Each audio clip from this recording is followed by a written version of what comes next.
Welcome back, and it's Monday, which means it's time for a Power Rankings video. It's that video where we look back at the week that was and look forward to what teams have in store with the upcoming week. And I know these Power Rankings, people have asked, they are my Power Rankings. I have a formula that I come up with. They're not associated with the Ontario Hockey League's Power Rankings. That's why you'll notice some differences. And what's also really cool is I've been noticing that people are coming back to watch these power ranking videos. I've got the stats on YouTube that say there's quite a few returning people who like to watch the power ranking videos. So if you haven't subscribed, consider subscribing. If not, that's cool too. No, there's no offense, but it is neat to see just this channel continuing to grow. So thank you very much for those who are supporting the channel and who enjoy hearing me rant about stuff going on around the Ontario Hockey League and just providing updates when I hear them, and also with the interviews with players and broadcasters. So again, thank you for your support. And you know what? Let's dive into this video for January 29th Power Rankings. At number 20, it's the Niagara Ice Dogs. They fell 2 positions this week. It was not an easy week for Niagara. They went 0-3. They're dealing with injuries right now, including to goaltender Owen Flores. And it really showed in their last game against Kingston, where they lost 10-0. They're now 7 points behind the Peterborough Petes for that final playoff spot in the Eastern Conference. So their playoff hopes, they're diminishing. And I know for Niagara, they're a team that's looking to the future. And the way they picked, if you notice the draft picks they've been collecting, watch out for Niagara. They could be a team looking to bid on the 2027 Memorial Cup. That's the next time the OHL hosts. And I've got this sneaking suspicion, and from what I've heard from league sources, that Niagara could be a team looking to bid along with Kitchener for the 2027 Memorial Cup. Still a few years away, but something to watch. The Niagara Ice Dogs, they do have 3 games coming up this week, starting at home against Sudbury Thursday night, and then they travel to Peterborough, and then they host North Bay on Sunday. At number 19, the Peterborough Petes, they moved up 1 position this week. The Petes, they managed to snap their 9-game losing streak with a 3-2 win in a shootout against the London Knights, ending their 14-game winning streak. We were all wondering who would end the streak, and it turns out it was the Peterborough Petes. The Petes, they ended up going 1-2 last week, but it was a positive win there in London at Budweiser Gardens. Easton Rye made 46 saves on 48 shots for his first career OHL win. He's a Peterborough native, which is extra special for him. And the Petes, they're right now tied with Barrie for the final playoff spot in the East. But they do have the tiebreaker right now with 15 regulation overtime wins compared to Barrie's 14. So the Petes right now have that slight edge. The Peterborough Petes, they have 3 games coming up, 2 at home against Oshawa and Niagara before traveling to Kingston. At number 18, we have the Sarnia Sting. They fell 1 position this week. Sarnia went 0-1-1 last week, but they were close games, including a 3-2 loss in the Sioux yesterday. Kai Schwint, he has been outstanding for the Sarnia Sting as they try to keep their playoff hopes alive. Schwint, a goal and 2 assists in the last 2 games, and his point streak has now reached 3 games. So Kai Schwint, the veteran on this team, getting it done. Sarnia, they're in Windsor Thursday before hosting Ottawa, and then they play again at home against the Windsor Spitfires. At number 17, it's the Barrie Colts. They're up 2 spots this week. The Colts, they had a pretty good week, going 2-1, and both of those wins on home ice. They've now won 3 in a row at the Saddlin Arena, and then they lost on the road 7-1 to the North Bay Battalion. So at home, this team can compete with any of the top teams in the league, it seems, but then they, go on the road where they've only won 3 all season, and it's a totally different team. It's just a night and day. I'm not sure what it is that's so different for this team. They love playing in front of the home crowd, but away from the saddle, they're just a whole different animal. Zach Weigel, I just wanted to talk about him a bit. He's really stood out.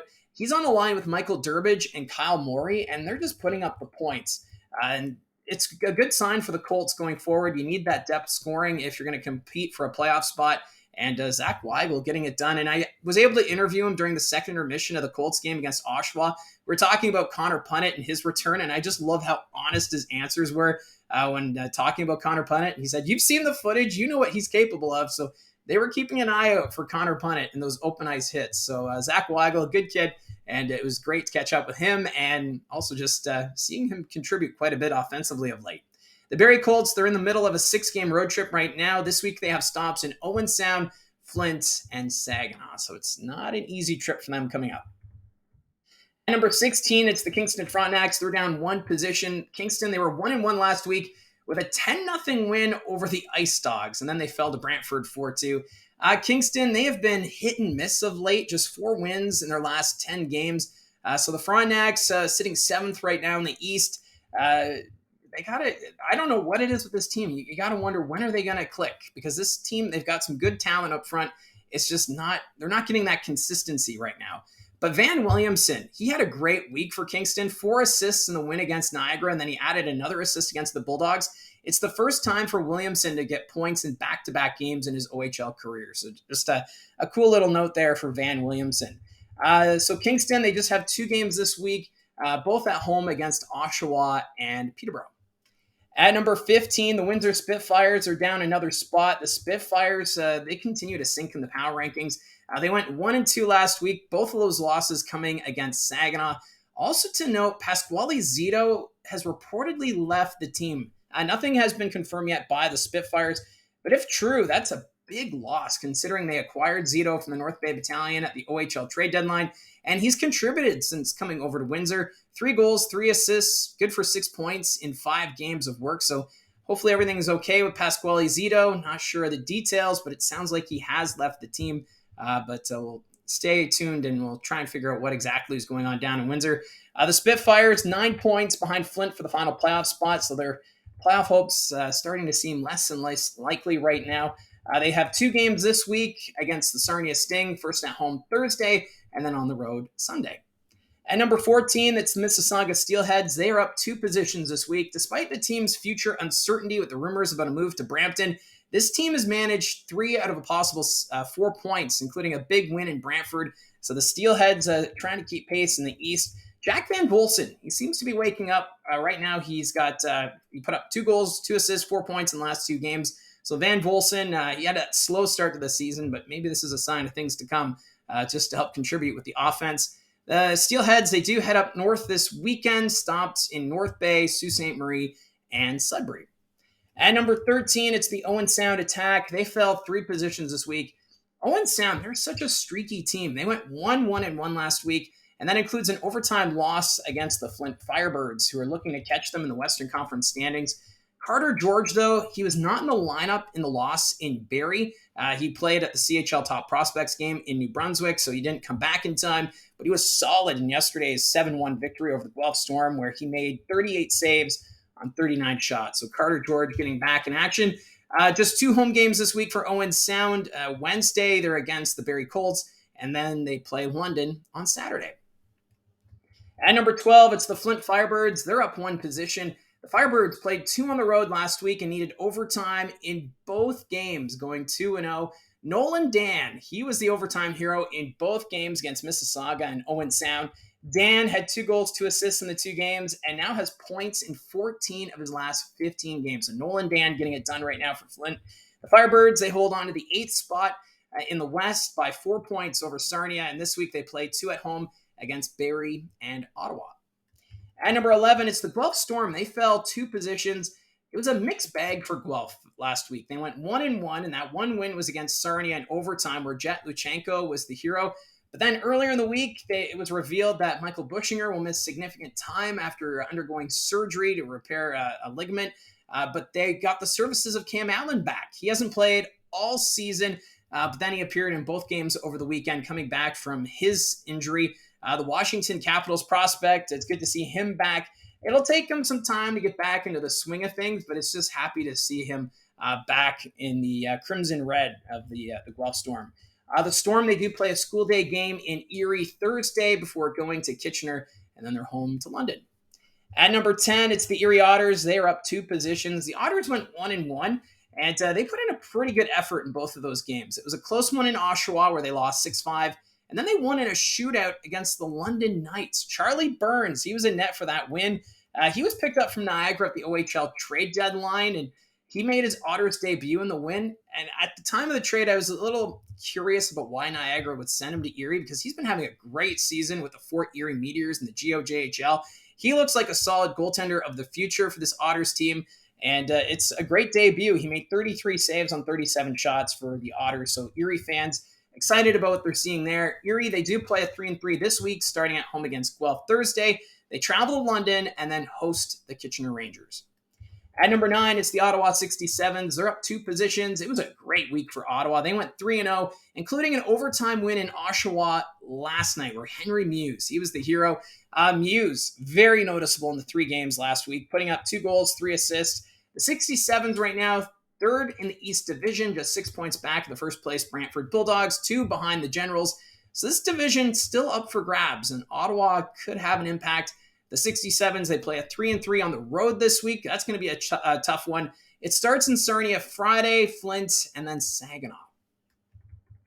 At number 8, we have the North Bay Battalion. No change for them. The Highway 17 rivalry alive and well. North Bay played a home-and-home against the Sudbury Wolves, where both games went into extra time, and the Battalion, they fell short in both of those games before winning 7-1 against the Barrie Colts. And there was some concern, though, for North Bay.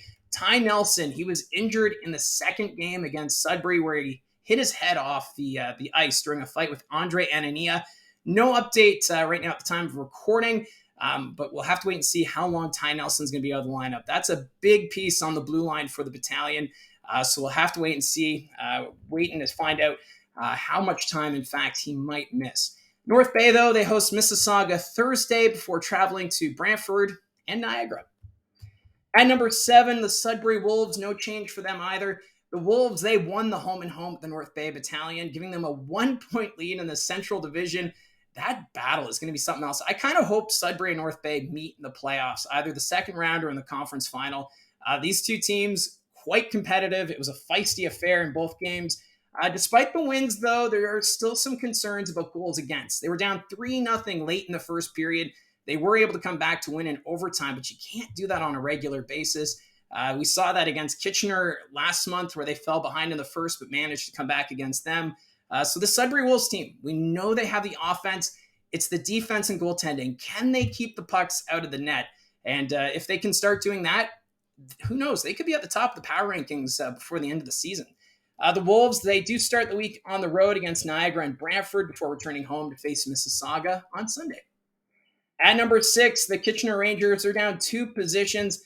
This is the lowest Kitchener has been in the power rankings. The last time they were at this spot was week 1 of the power rankings. So Kitchener going through a tough time right now. They went 0-2 last week, losses in Sault Ste. Marie and Saginaw. Their losing streak now stands at 4 games. Injuries are a factor.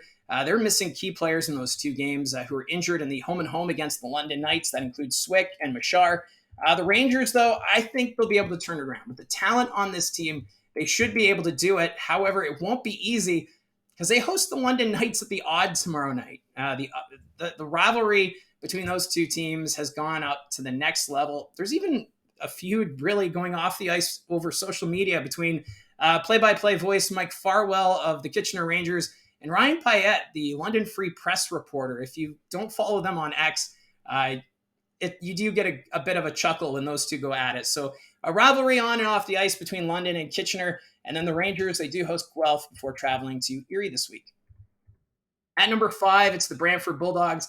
They're up 1 position this week. The Bulldogs, they went 2-1, and they remain first in the East Division. So Brantford, they're getting it done. Florian Jackeye, he was a player that a lot of teams were asking about at the trade deadline because he brings that physical edge, but he can also find the back of the net. The Montreal Canadiens prospect, he had 2 goals in the loss to Mississauga and has points in 4 of his last 5 games. So Jackeye getting it done. And this week is going to be very tough for Brantford. I think we're going to see the real Bulldogs this week. They have a 3-3. It starts at home Friday against Sudbury. They take on North Bay, and then they travel to Oshawa. So a very tough weekend for the Bulldogs. At number 4, it's the Oshawa Generals. They fell 1 position this week. Oshawa went 1-0-1-1 last week, so despite losing against Barrie and Ottawa, they still managed points, so they got 3 out of a possible 6 points. And it sounds like there's a bit of an illness that's been going through the locker room with the Oshawa Generals, but it seems like they're at the tail end of it. This is still a very strong team. They're riding a 5-game point streak, 1 regulation loss in their last 10 games. That is unreal what Oshawa's been able to do. Beckett Seneca, the NHL draft prospect, he's been playing fantastic along with Callum Ritchie and Stuart Roloffs. He's got an 11-game point streak right now. Oshawa, they do play 2 on the road against Kingston and Peterborough before taking on Brantford on Sunday. At number 3, the Sioux Greyhounds, they're up 2 positions. The Greyhounds, they find themselves in a 3-way tie for first in the Western Conference standings with 65 points. They went 2-0 with wins over Kitchener and Sarnia last week. And I think Sault Ste. Marie right now, they have found their groove. They've put up 5 wins in a row. Bryce McConnell-Barker back in the lineup from his head injury, and he also managed a goal and 2 assists in those 2 wins. So the Sioux, they play a big game Wednesday night in Saginaw, where first place in the West Division is on the line before hosting Mississauga on Friday. At number 2, it's the Saginaw Spirit. No change for them from last week. The Spirit, they find themselves tied for first in the Western Conference, and I was so close to putting Saginaw at number 1 in the power rankings as they went 3-0 last week. 2 wins against Windsor and 1 against Kitchener. The Saginaw Spirit, they're on a 7-game winning streak right now, and they're getting goals throughout the lineup. In the game yesterday, Sebastian Gervais, he had his first multi-goal game since he recorded a hat trick in his rookie season in January 2022. That just goes to show how deep this Saginaw team is, and even the players you don't expect to get goals, they're contributing now. So Saginaw getting it done. The Spirit, they host a big game Wednesday at the Dow Event Center against the Sioux before taking on Barrie and Ottawa. So that leaves us at number 1, London Knights. No change again for them. It's their 4th week in a row at number 1, but they're just barely number 1 in the power rankings. They saw their 14-game winning streak come to an end Friday against the Peterborough Petes in a shootout, and followed that up with another shootout loss on the road against the Erie Otters. So they did lose 2 in a row, but they got points in both of them, ended up in a shootout. That's kind of like playing at a tie. They've managed now to earn points in 16 consecutive games, so that's why I'm giving them the edge for now in the power rankings, but it's very close to the Western Conference standings. They do play in Kitchener tomorrow night, which will be pretty intense considering the last time these 2 teams met, that was a 10-3 final for London. 6 fights, 2 suspensions in that last game. So I'm sure the league has had a conversation with both teams. The officials have been made well aware, and I think for fans, it's going to be a lot of fun to watch. After the game at the Odd, London then hosts Erie Friday before traveling to Owen Sound and Guelph. So they play a total of 4 games this week. So the London Knights, they're the busiest team out of the 20 in the OHL. So that's the power rankings for this week. Let me know in the comments section down below your thoughts on what happened this past week. What are you looking forward to most the week ahead? And just love to see the comments. Don't forget to hit like and subscribe, and we'll talk to you again soon.